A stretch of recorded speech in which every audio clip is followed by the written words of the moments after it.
A mí me parece que el hostigamiento de las redes sociales está provocando un malestar subjetivo en la gente que estamos subdiagnosticando y que estamos subestimando. Pero sin ninguna duda, y sobre todo creo que en las adolescencias y en las infancias, está provocando un daño que en algún momento vamos a tener que advertir y actuar en consecuencia, pero con mucha urgencia.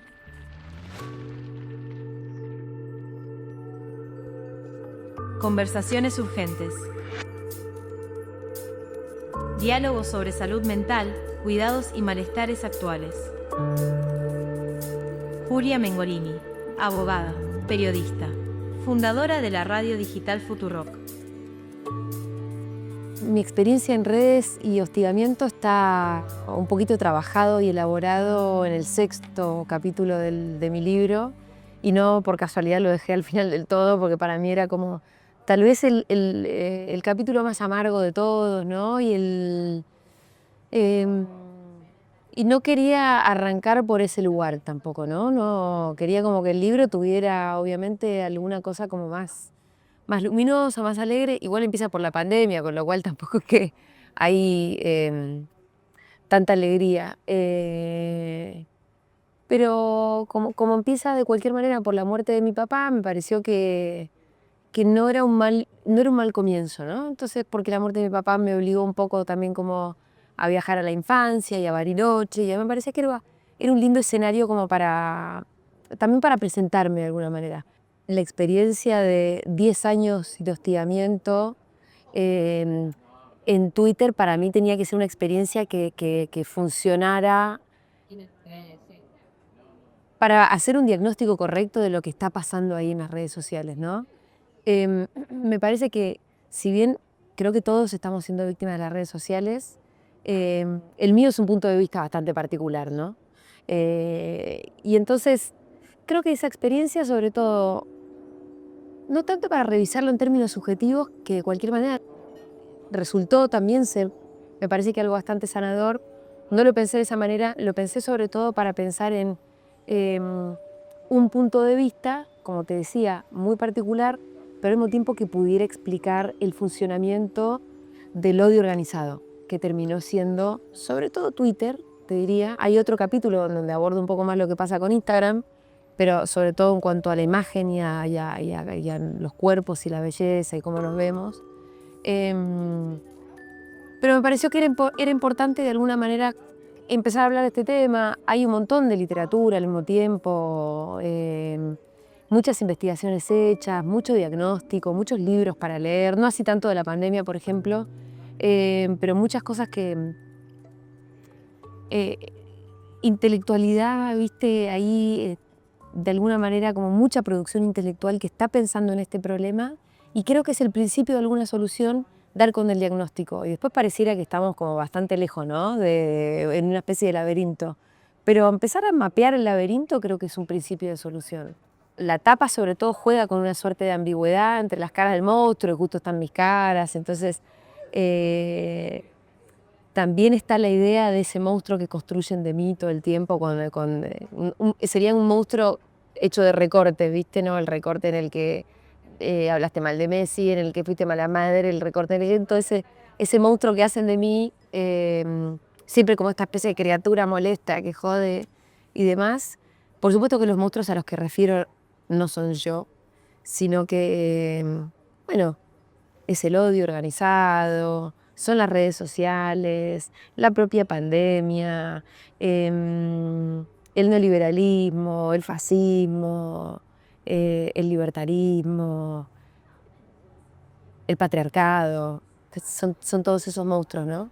Pero si tengo monstruos internos, bueno, supongo que todo el mundo los tiene. A mí se me manifiesta en forma de insomnio, se me manifiesta en forma de dolor de panza, pero, pero creo no estar demasiado peleada con mi subjetividad. Yo logré salir muy joven de la neurosis cuando me puse a militar. Y cuando también yo me diluí en el resto, me diluí en una comunidad, me diluí en una agrupación política, mi propio destino de alguna manera o realización personal quedó como bastante, qué sé yo, ahí en un segundo plano, ¿no? Cuando las convicciones y cuando hay un proyecto que es más importante que tu propia vida pasa al primer plano, me parece que se te van en todo caso esos monstruos. Yo por lo menos lo siento así. Yo siempre digo que el primer día que yo empecé a militar, a mí se me fue la melancolía. Y nunca más volví ahí. Una melancolía como la melancolía propia de los 19 años, ¿viste? Que no sabes qué va a ser de tu vida, qué es lo que va a pasar, si voy a, no sé, tener éxito, si me va a ir bien, si voy a ser feliz. Todas esas preguntas como que se respondieron cuando la respuesta en realidad fue una respuesta colectiva. Y cuando el proyecto de país, de un país más justo, libre y soberano, fue más importante que todo eso otro.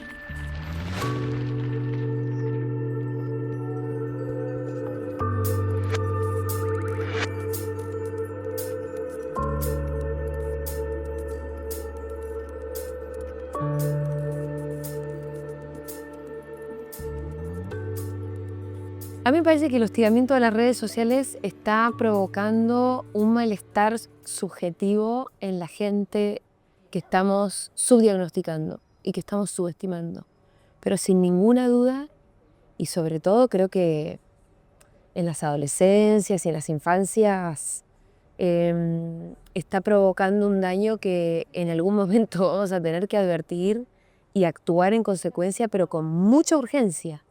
Con mucha urgencia. Yo no puedo creer cuando veo papás y mamás que dejan a sus niños tener teléfono desde los 6 años, que lo dejan tener redes sociales de tan chiquito. Digo, pero para eso, ¿por qué no le dan cocaína? Y no sé. Y me parece que va a haber que hacer algo, pero inmediatamente. Pero seguimos hablando del tema y nadie acciona, ¿viste? Cuando termina de haber propuestas concretas de, che, no sé, prohibamos el teléfono en las escuelas. Bueno, enseguida nadie se anima a ir adelante con esto. Che, tengamos leyes que prohíban que los niños no tengan redes sociales, no sé, hasta los 16, como empieza a haber en algunos otros países. Uy, no, hay como un terror. Hay como terror de regular la cuestión. Y como si no hubiera suficiente prueba, que entiendo que ya la empieza a haber, y mucha, de todo el daño que le hacen además, a la autoestima de los niños, a la autoestima de las adolescentes. Y después si me preguntás por mí misma, bueno, yo creo que, qué sé yo ya soy grande, ¿viste? Yo, de alguna manera, un poco mi subjetividad cuando apareció todo este monstruo ya estaba formada. Y por más que a mí me quisieron dar con todo, y creo que debo ser una de las personas más atacadas por el bicho de las redes sociales, siento como que un poco, y por más que haya eventos que a mí me duelen y que me hayan provocado mucho dolor, siento que en todo caso lo puedo administrar. O sea, puedo tener días no sé, días malos, días donde lloro, días donde me hacen daño y demás. Pero ya no me están moldeando mi subjetividad, no están moldeando mi autoestima. Eso ya está. Ahora, si las redes sociales se las das a una adolescente de 13 años que todavía está formando su propia autoestima, su mirada sobre sí misma, pero ¿qué es lo que va a salir bien de ahí? Entonces, bueno, en definitiva me parece que lo que tenemos que mirar es eso. Y ya. Yo realmente creo que la respuesta a todos nuestros problemas es la vida en comunidad. Sin ninguna duda. Lo que creo es que el neoliberalismo tiene como principal objetivo siempre el aislarnos de los otros, el romper los lazos sociales. Esto no es una novedad, ahora tienen un chiche nuevo que encima son las redes sociales que exacerban todo eso, pero que la respuesta a esa propuesta de individualismo y de aislamiento, sin dudas, es la vida en comunidad. Cuando a vos no te alcanza para comer, vos acudís a un comedor popular, que el comedor popular no solamente te da de comer, sino que te va a dar unos compañeros que te van a dar afecto. Entonces, me parece que la respuesta siempre es el cuidado en comunidad, pero es que el cuidado en su propia definición es la comunidad, no existe cuidarse solo. A mí me parece que lo que verdaderamente además nos hace libres es sentirse parte de una comunidad, ¿no? El contrario a esta propuesta tan actual que es la de que supuestamente la libertad consiste en fabricar y construir tu propio destino aislado de los demás. Yo creo que la verdadera libertad es en comunidad y que sin un nosotros no somos nada. Esto es una frase que dijo Horacio González que a mí me parece muy hermosa.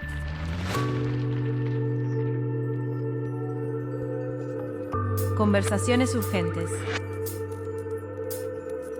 Diálogos sobre salud mental, cuidados y malestares actuales. Julia Mengorini, abogada, periodista, fundadora de la radio digital Futurock. El movimiento feminista es una propuesta en sí absolutamente comunitaria, absolutamente empática, porque como propuesta política habla de una construcción igualitaria y de un mundo en comunidad. Y además, también como construcción fue efectivamente todo el tiempo construyéndose en comunidad. Las decisiones siempre son asamblearias, los encuentros nacionales de mujeres son grandes reuniones, el pensamiento siempre es como una gran conversación. Entonces a mí me parece que todas esas herramientas son una enseñanza, son incluso una lección sociológica, ¿no? Ese modo en el que nosotras construimos todo ese proceso es un modo que podría llevarse a otros ámbitos para hacer política. Y ese proyecto que nosotras tenemos también para un mundo más justo y más igualitario es el proyecto también que deberíamos llevar como a todos los ámbitos en los que nos pensamos también, los seres humanos. De hecho, yo lo que creo es que la humanidad debería ser feminista y que el feminismo no es ni debería ser una cuestión como de un cierto ámbito de influencia o tener un proyecto que implique solamente un grupo de personas. Yo creo que el feminismo de verdad es y debería ser mucho más abarcativo e inclusivo, incluso de lo que ya fue, ¿no? Para empezar, esto es algo que yo empecé a decir y que genera siempre mucha polémica. Yo creo que el feminismo necesariamente tiene que convocar a los varones en cuanto a sus discusiones, pero sobre todo porque los problemas que nosotras buscamos solucionar los incluyen. Ellos son parte del problema, ellos deberían ser parte de la solución, y esa solución que nosotras proponemos, es una solución que va a redundar en un mundo mucho más amable para ellos y para nosotras también. Y por lo mismo, entonces, mucho más conveniente para todos. Así que eso me parece que el feminismo debería ser todo. Yo desde que tengo uso de razón que siempre tuve como lecturas políticas sobre las cosas. Siempre me molestó la desigualdad, siempre me incomodó, incluso en mi vida cotidiana, como siendo una niña, advertir las desigualdades, todo eso siempre me pareció que estaba mal. Y entonces siempre me sentí como una persona de izquierdas, ponele, ¿no?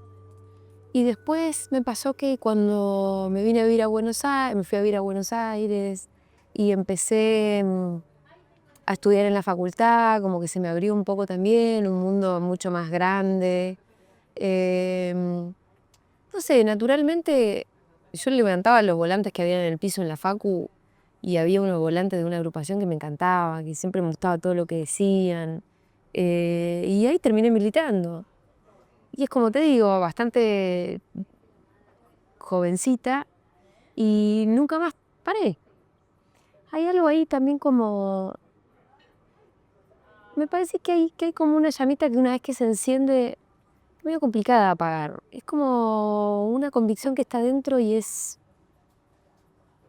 No se apaga, no se apaga. De hecho, el otro día hubo una fiesta de los 25 años de mi agrupación y de militantes de todos los tiempos, ¿no? Entonces fue una fiesta grande porque había mucha gente y mucho reencuentro con gente a la que no veía desde la época de militancia en la facu. Y con todos con los que yo conversaba, bueno, ¿y vos en qué andás? Y no sé qué. Y estaban todos en alguna. Estaban todos haciendo algo para tratar de mejorar el mundo en el que viven, para tratar de mejorarle un poquito la vida a alguien más, para tratar de construir alguna nueva justicia. Y a mí me emocionó mucho porque dije, claro, acá cuando venís con esta especie de demencia, que es la militancia, lo digo como para revalorizar incluso la palabra, no te la curás más, no te la puedes curar. Siempre vas a estar tratando de hacer algo. Y me emocionó mucho eso, ¿no? Que nadie me dijo, no, yo me dediqué a hacer negocios. No, yo soy contador y no hago... No, estaba todo el mundo haciendo algo. Entonces yo dije, claro, una vez que sos militante, y difícilmente dejes de serlo. Por ahí hay algún momento donde, qué sé yo, no encuentres dónde, o no sepas bien, o andes medio perdido. Me parece ahí que hay como una llamita y una pulsión que es difícil de apagar. Entonces, bueno, obviamente esa llamita, y sí, a mí es lo que me da vida. Y entonces, todos los mundos que me invento, me parece que al final siempre tienen que ver con eso. Pero sobre todo es diluir la individualidad en un todo más grande que vos mismo, que es más importante que vos mismo y que también es mucho más divertida transitar la vida así, con otros y con otras. Que ir, como alguna vez le escuché decir a Pepe Mujica, como la vida que sea solamente la sucesión de ir tratando de pagar las cuentas, ¿no? Si la vida es eso, la vida es mucho más aburrida.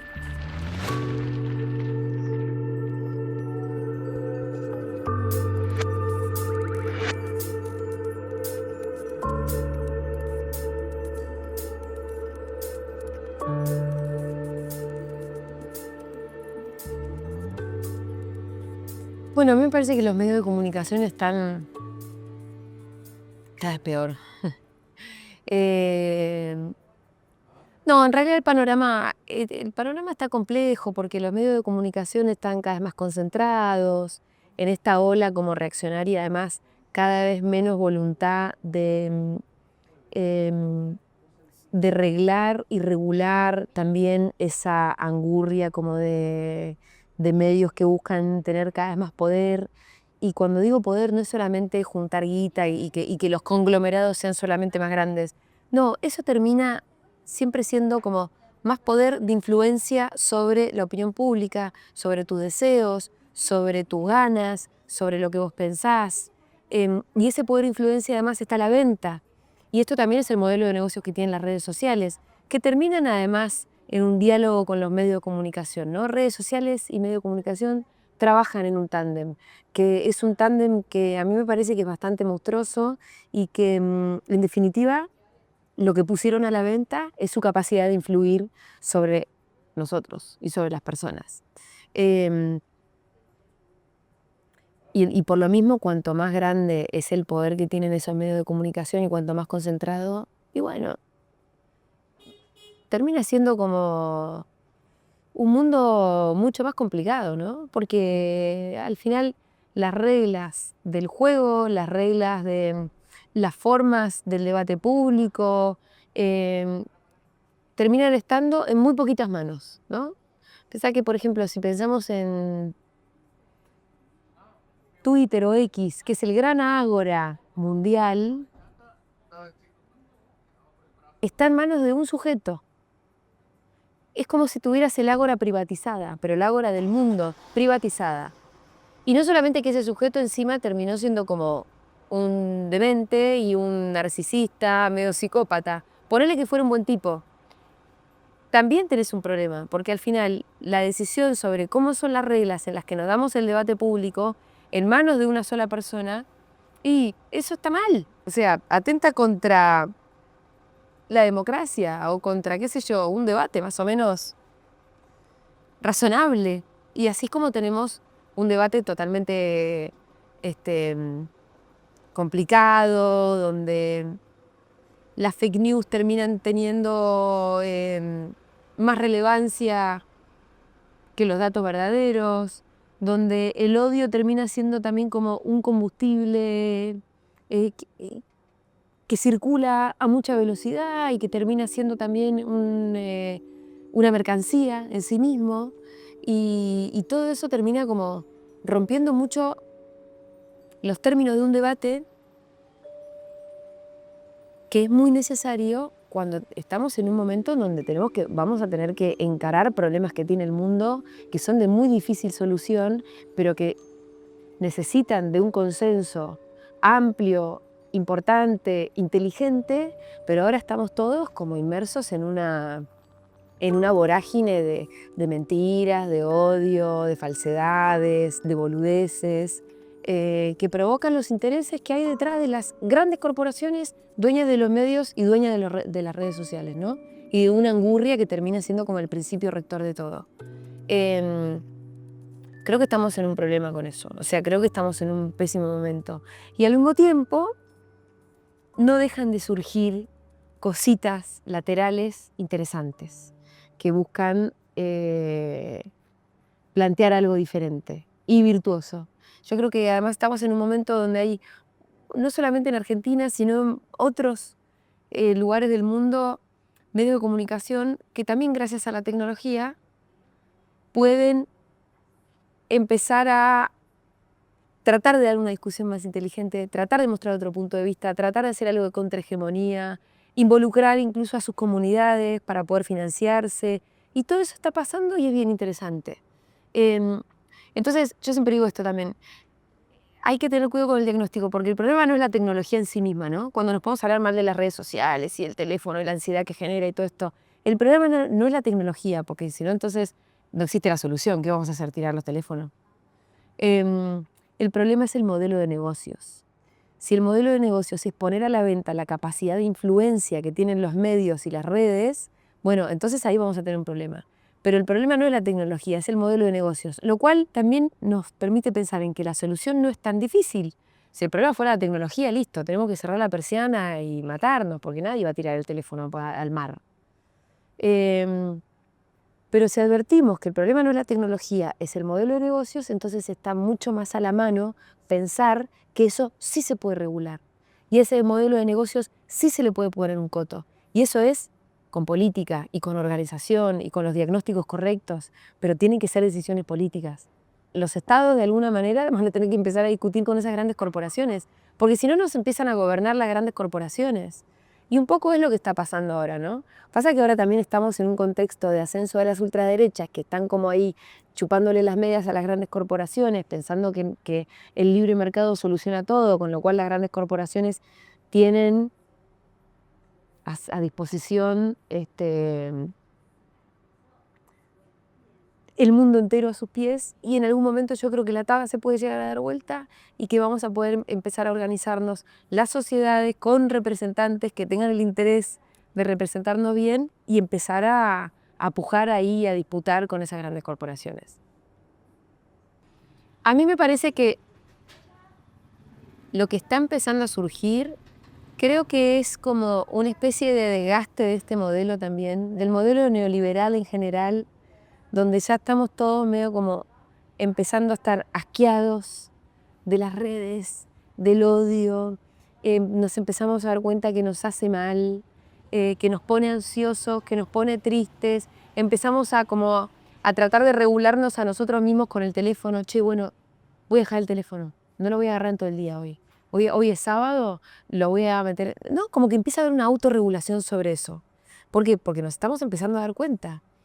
Nos empezamos a dar cuenta de que hay mucha circulación de fake news, de que hay que empezar a hacer algo entonces con las desmentidas. Digo, si nos empieza a haber cada vez más producción intelectual, más libros que hablan sobre estos temas, diagnósticos sobre lo mal que le hacen a los adolescentes las redes y el teléfono, empieza como a hablarse en los términos correctos de este problema. Y los estados vienen detrás, o sea, los estados vienen como mucho más temerosos de ponerse a regular la cuestión. Obviamente que se sienten además impotentes con el poder de las grandes corporaciones nacionales. Pero estamos en un momento bisagra que posiblemente sea interesante. Yo creo que si empieza a haber un diagnóstico, y bueno, tarde o temprano tendrá que haber una revolución. Toda revolución fue antecedida por sus intelectuales. Y posiblemente estemos en ese momento. Y posiblemente, si no nos vamos directo al matadero, que también es una posibilidad, la humanidad va a tener que repensarse y va a tener que regularse con todas esas cosas que nos hacen tanto daño. Ojalá que así sea. Entrevista a Julia Mengorini, otra entrega del ciclo Conversaciones Urgentes. Diálogos sobre salud mental, cuidados y malestares actuales. Subsecretaría de Salud Mental y Adicciones de la Municipalidad de Córdoba.